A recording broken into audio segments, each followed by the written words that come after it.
of Sergeant Lee Sorensen and Officer Eric Estrada, both of whom died last night. Now, right now, a procession from the medical examiner's office in Taylorsville is set to head toward northern Utah to Garland and then on to Logan. And we're keeping an eye on waiting for that to begin. Could be at any moment.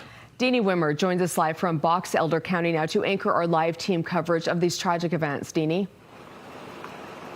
Yeah, Debbie and Daniel, this Box Elder County community is mourning the loss of these two community heroes. You can see that in the number of people who are driving by, but definitely in the yards and the house decorations that line so many streets. We're seeing flags, balloons, signs, you name it. So people are really showing their support and their love for these two community heroes. Now, just walking over here too, another deputy and his canine arrived at this house last night. They were shot and wounded. They are expected to survive. It's still an active police scene. You can see them in and out of the house, the vehicle, the garage. Let's go to News Specialist Shara Park, who has been here all day. Shara, what are the updates from police? Yeah, Deanie, I actually have an update on the Box Elder County deputy who was shot. He has been released from the hospital and is now home recovering. His police dog will remain at a vet hospital overnight as more of a precaution, but is expected to survive. So after a day of very awful, tragic news, I am glad that we finally get to report something on this officer and his canine, that they are in fact improving, and that officer has now been released from the hospital. Now, throughout the afternoon, we have been gathering new information, trying to get a better understanding of what unfolded here last night. And we spoke with a neighbor who talked to one of the officers moments before he was killed. Tyson Taylor says the officer was looking for the person responsible for the 911 hang-up calls in the area of 700 North and 200 East and stopped his patrol car for a moment to talk to him. Taylor says a few minutes later, when he heard a pop like a firework, he got in his truck to go check on that officer. He was just on the corner. And I said, hey, I heard some fireworks, or it sounded like fireworks. He told me, no, your neighbor on the corner is shooting his guns, and it's an active shooter right now. He says, you need to go home and get in your home. So I did. And Taylor says moments later, he and his wife heard several more gunshots and feared the worst. He says he's heartbroken knowing Sergeant Lee Sorensen and Officer Eric Estrada were killed, and that Box Elder County deputy and his canine were shot. Taylor says he wishes there was something he could have done to help the officers, and says he is grateful to the officer that instructed him to go home when he did and got him out of harm's way. Now, we continue to learn more about these two officers who were killed. Officer Estrada worked part-time for Logan PD before taking a job with Tremonton Garland PD. His family still lives in Logan. And in February, we learned that Tremonton Fire Department awarded Sergeant Sorensen with the Distinguished Service Award, saying that he demonstrated unwavering dedication and support to fire and EMS. So just a few little things there we're learning about these two officers who gave the ultimate sacrifice. Deanie? Thank you, Shara. And as we talk to neighbors here, we are also learning that, they all know them. These officers are their neighbors. They love them, and they are just really hurting right now. But those are helpful accounts to hear. We've also been working to learn more about the suspect in all of this, Ryan Bate. KSL investigator Daniela Rivera has been digging into his criminal history. Daniela, what did you learn? Well, that's right, Deanie. Arrest records filed today say 32-year-old Ryan Bate was involved in a domestic violence assault last night when officers arrived to help. And online court records show this was not the first time a woman was granted a protective order against Bate in 2019. We know in 2021 he was charged with a misdemeanor domestic violence assault. And then last year he was arrested on several felony charges, aggravated assault, and 3 counts of domestic violence in the presence of a child. A woman told police he grabbed her by the throat, officers observing red marks on her neck that night, and she told police it was not the first time Bate had done that. And that felony case from last year was ultimately dismissed after the woman involved chose not to testify against Bate. And we'll explain more about what we've learned about the resolution of that case coming up at 6 and 10. Now, tonight, Bate is in custody with police recommending 2 charges of aggravated murder, attempted aggravated murder, and assault. And we should note, aggravated murder charges are capital charges. That means they carry the possibility of the death penalty. Deanie? All right, Daniela, thank you. It is helpful to learn more about that side of this investigation as well. We've reported earlier that there is a procession expected, that they were getting ready and officers were lining up. We're hearing it appears that procession is starting. It will carry the bodies of those two officers from the medical examiner's office in Taylorsville here to Tremonton and then to Logan. Andrew Adams and Alex Cabrera are both alongside that procession route. Let's start with Andrew Adams. Andrew, you've been there talking to people. So many people have had firsthand interactions with these officers. You've heard some of them. Really, and that's what's been remarkable, Deanie, is just what a tight-knit, small community it is. A lot of people here have personal stories or have connections with these officers, and other people just want to show their solidarity and support after just some awful news that struck overnight and early this morning. Now, just to my right here, we're just going to bend down and talk with Tammy Thompson, here with Whitney and Reese, ages 10 and 7. Appreciate you guys taking a minute with us. And just tell me about what we have here and why you decided to come out today. Well, we came out today to support our fallen officers. They're very important to our community.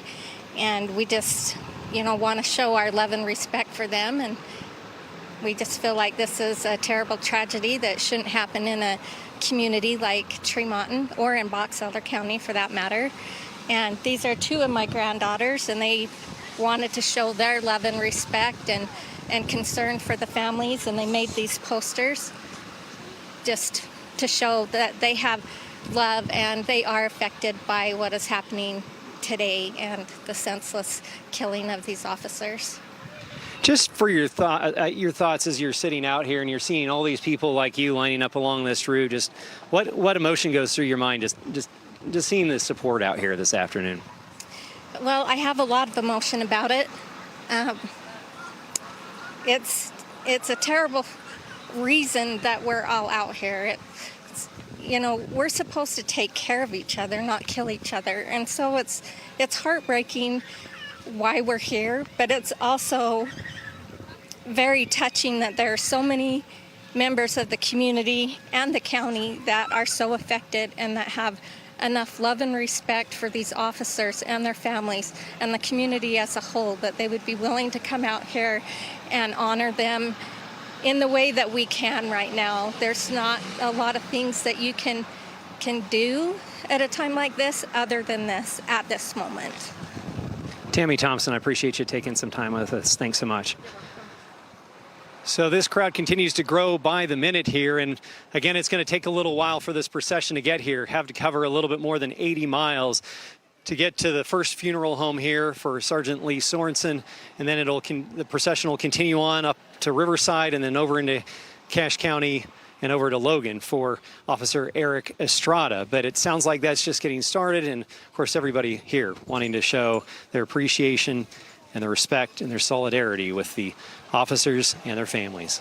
Deanie.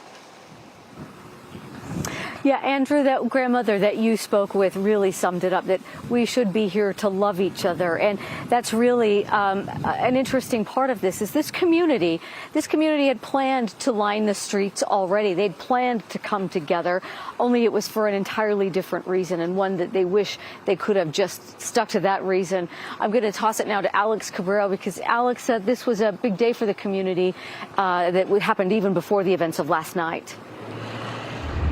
Absolutely, Deanie. In fact, I was chatting with one of the Box Elder County commissioners yesterday afternoon about possibly coming up here to cover the horse parade that was planned for 5 o'clock. A lot of people were looking forward to that parade. Then what happened last night, and all those plans changed. However, there are a lot of people here gathered in Tremonton ready to see the procession come through and welcome those two officers home. This is in front of the Kent's Market here in town.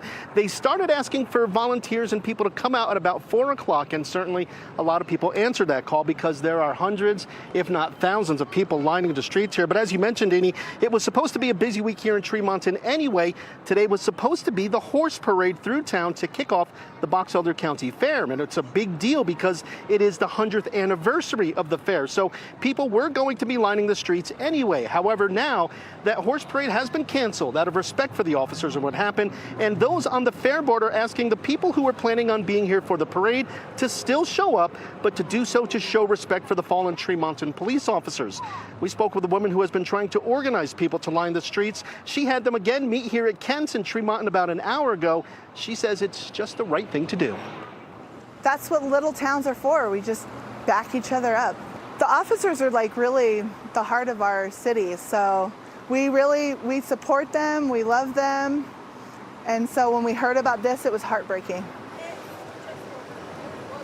There is another parade planned for Wednesday that will still happen, and it will include a tribute to both fallen officers. In fact, one of the Box Elder County commissioners told me the fair may be as needed as ever because it can be a place where people can come together, cry, hug, smile, and just be together during such a tough time. Again, the procession is expected to come up here. They were looking at about 5:30, but with that procession leaving Taylorsville now, it could be another hour and a half or so before it gets here. But let me just show you some of the folks lining the streets here in front of Kent's. There's also on the other side of the streets a lot of people with flags and such. And as we turn around here and just show you a bunch of people just all here, they say they will be here as long as it takes. They know it's going to be a little while for the procession to get here, but they want to be here when it does come through to welcome these fallen officers home. Deanie, back to you. Alex, thank you. Yes, you're seeing a lot of people paying tributes in their own special ways, and we're seeing the same thing. This neighbor across the street wrapped his tree blue. We saw a family carrying a sign and headed toward the procession route. A lot of people in this community are trying to pay their honors and respects, not only to those police officers, but to their family members. News specialist Shelby Lofton saw many other people showing another way of respect, and that is taking flowers over to the police department. Shelby joins us now live. Shelby, what are you seeing? Deanie, Tremonton is a small town, and as we've driven through the streets today, we've seen that a lot of the businesses have stopped to acknowledge these two fallen officers. Some of them have even closed for the day to pause and honor these men. Many of them have taken time out of their day, taken time off work to come down to the police department, and that is where we are seeing bouquets of flowers. We're also seeing lots of arrangements going into the building here at the department. I spoke to one woman who says she's making sure her young son goes to the processional tonight so he can have respect for these officers and see how hard this kind of loss impacts his community. Another man told me he brought a dozen white roses with blue ribbon as a sign of gratitude for the department. Folks here said this loss feels very personal. I spoke to a woman named Ladine Rupp. She told me her daughter grew up and was friends with Sergeant Lee Sorensen's daughter. It's just sad that now someone's father is gone, and it's very sad. It's made us cry. It's changed our schedule for the whole morning of what we do. You just think about it and want to know more about it, and it's just sad. I've had to call officers when I've been in domestic violence situations, and the relief that you feel when they come to your door is huge. And so it hurts. It hurts. Now, there's also been local groups as well as law enforcement groups who have spent the day setting up American flags and tying blue ribbon around town. I met 3 high school students who spent all day today doing just that. They've decorated nearly every tree and every pole here in Tremonton with that blue ribbon. I'll have that story with them coming up at 6. For Live at 5, I'm Shelby Lofton. What a nice tribute, Shelby. Thank you.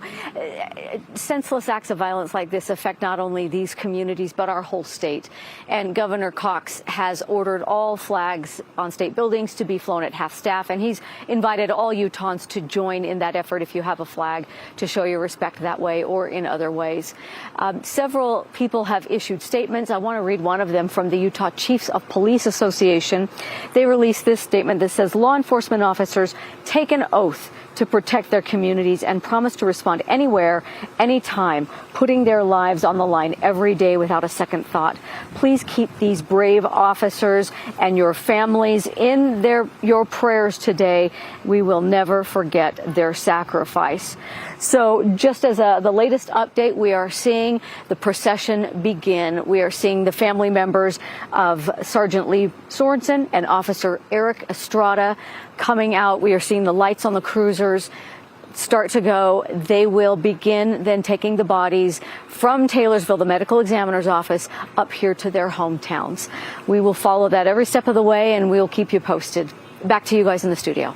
Yeah, thank you, Deanie. You see all those law enforcement officers there at attention as that procession begins. And we will continue to track the latest developments on this tragic situation. You can, of course, get updates here on air, online as well, and through the KSL Plus app. You can see how the community is coming together to make sure that the sacrifices of these two officers don't go unrecognized. Moving to some other news now. Today, President Donald Trump welcomed Ukrainian President Volodymyr Zelensky to the White House after Friday's meeting in Alaska with Russian President Vladimir Putin. Several European leaders were on hand today, including French President Emmanuel Macron. They were joining that initial meeting between the leaders. Both Presidents Trump and Zelensky say they hope for an end to the war in Ukraine, but the compromises to achieve it, including a potential land swap deal with Russia, seem out of reach at the moment. Today, Trump and Zelensky both stressed the possibility of increased United States security guarantees in the region. Well, President Trump says he wants to get rid of mail-in voting ballots. He was asked about it during today's news conference with President Zelensky. The president says, quote, "You could never have a real democracy with mail-in ballots." President Trump says he and Republicans will do everything they can do to get rid of mail-in voting by next year's midterm. The president claims mail-in voting creates widespread fraud. The Bipartisan Policy Center in Washington, D.C. says there is overwhelming evidence against the president's claims. Well, the Downtown Alliance in Salt Lake City says checks will start going out tomorrow to employees who worked at businesses destroyed in last week's downtown fire. Around 200 employees found themselves without a place to work after 4 small businesses burst into flames. The Downtown Alliance says it's raised $430,000 to help these people get back on their feet. The Alliance says it still needs $70,000 to help meet the needs of dozens of workers. You can learn how to make a donation by going to our website. All right, we'd like to go now to Chopper 5 and show you a live look of the procession of these 2 fallen Tremonton Garland police officers that is beginning in Taylorsville at the medical examiner's office, and then will continue up to far northern Utah, first to Garland and then on to Logan. That is where the 2 fallen officers will be given, their remains will be returned to the funeral homes there up in northern Utah. First, Sergeant Lee Sorensen going to Garland to the Rudd Funeral Home, and then after that, Officer Eric Estrada going to the Allen Hall Mortuary in Logan. And Debbie, you can see everybody there just ready to go, as it's been about an hour and 15 minutes that they've been gearing up to start this procession. It's very moving to see this as we see officers standing at salute. We see the motorcycle brigade that will be following these 2 hearse as it carries the bodies of these 2 officers who died last night as they were responding to a domestic violence call. I would assume that that's family members that are walking behind those cars there as they get ready to make that procession, which we're told is about 80 miles as they take those bodies. Again, Daniel mentioned first to Garland is the first stop for Sergeant Sorensen, and then on up to the Logan area for Eric Estrada, the officers killed there last night. And this is really a community event. The officials that have put this together issued an invitation for people all along the route to actually come out in support, to line the procession route and show their support for these 2 officers who were shot and killed last night in Tremonton as they were responding to a domestic violence call. And this incident has just absolutely shocked and saddened people. We've heard some really moving tributes to them and moving words from people who don't even know them, but who just wanted to show up today and show their support. You can see the chopper picture there just getting set,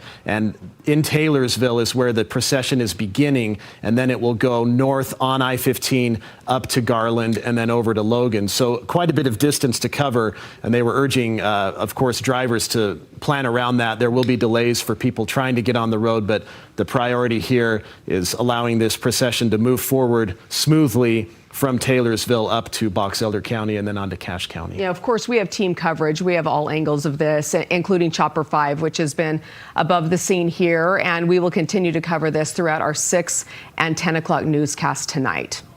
All right, let's switch gears. Let's check in with Kevin. And Kevin, it's been sunny, it's been hot, and we know it's about to get hotter. Yeah, temperatures are going to soar in the next couple of days, but then some welcome relief that may really help firefighters across the whole state by the end of the week and the weekend. St. George right now, 105 plus in southern Utah. Salt Lake City, well, we're in the 90s, but the triple digits are not far off. In fact, just around the corner, they'll move in tomorrow. Ensign Peak, hardly a cloud in the sky. It is just a gorgeous August day, and I know a lot of kids headed to school, and the heat that's coming, that's a hard one just because of how hot those schools get so fast. It's currently 95 in Salt Lake, 103 in Las Vegas, with 90s in Blanding, 107 in Phoenix, 80s over in Denver and Cheyenne, and we're talking 90s in Boise. As you actually go to look at what's happening around the state of Utah, temperatures, well, they're pretty close to normal. However, it's going to spike the next couple of days, compliments of a big high pressure dome that'll be moving over us. So 95 in Salt Lake City, that's normal for the day. 92 in Blanding, 98 in St. George, with that 103 in Las Vegas. But what we're going to see is the high pressure ridge that's pretty much holding over kind of the Four Corners area is going to surge back a little bit to the west, and that is going to bring back the heat to Utah and the Wasatch Front specifically, creating day 7 and day 8 of triple-digit temperatures for us, little low pressure up in the Pacific Northwest. So I've taken storm zone and I've gone ahead. This is this coming Thursday. What we're going to see on Thursday is a little increase of moisture across central mountains and up into the northeastern part and into the Uintas. As we roll through Friday, it starts to push a little more to the west, including a little bit more of the state, including southern Utah. Into Saturday, it starts to take over with cloud cover, scattered showers, thunderstorms, and actual rainfall. And by Sunday, game on. It looks to be a widespread storm event. And the outlook? Well, how about wetter than normal potential for the next several days? Really good across Utah. What we need is a lot of rain. And what it looks like is we could get that as we get to the end of the week and the weekend. So tonight, no rain, just clear. Tomorrow, sunny and hot. 96 degrees in Manti, Beaver to 94, St. George 104 with Moab going to 102. 7-day forecast, St. George 104, but up to 107 on Thursday, Friday. Increasing chances of thunderstorms as we head through the end of the week and into the weekend. And by Sunday, back down near 100 with thunderstorms and rain around St. George. Northern forecast, 97 in Logan tomorrow, 99 in West Valley, 100 in Salt Lakes, 99 in Provo, and 96 degrees in Eagle Mountain. Our 7-day forecast, well, 2 100-degree days coming, Tuesday and Wednesday. Tomorrow's 100, that'll actually tie the record for the date. And then we see by the end of the week, clouds increase, 30% chance of some showers Friday, 40% Saturday, better chance Sunday, Monday. And if we can get that rain, some of the models hinting at the potential for a ½ inch to maybe even an inch of rain over the area, which, we'd need that in a big way. It'd be very helpful. Dig into the archive for that rain graphic? Yeah, no, it's hard to find that one. Okay, I'm glad you found it. Thanks, Kev. Yep. We'll be right back. It's summer event time, Sam. Great time to buy. A Ford F-Series truck. Take your pick. Gas, all-electric, hybrid, and diesel. Get 0% financing, 0 down, and 0 payments for 90 days on F-150 or lease F-150 for $499 with 0 down. Cloud gutters do damage to your overhang and trim, your landscaping, flower beds, even your foundation. Leaf Guard, the gutter that never clogs, guaranteed. It's Leaf Guard's Summer Sizzler Sale, 75% off installation. Receive a $200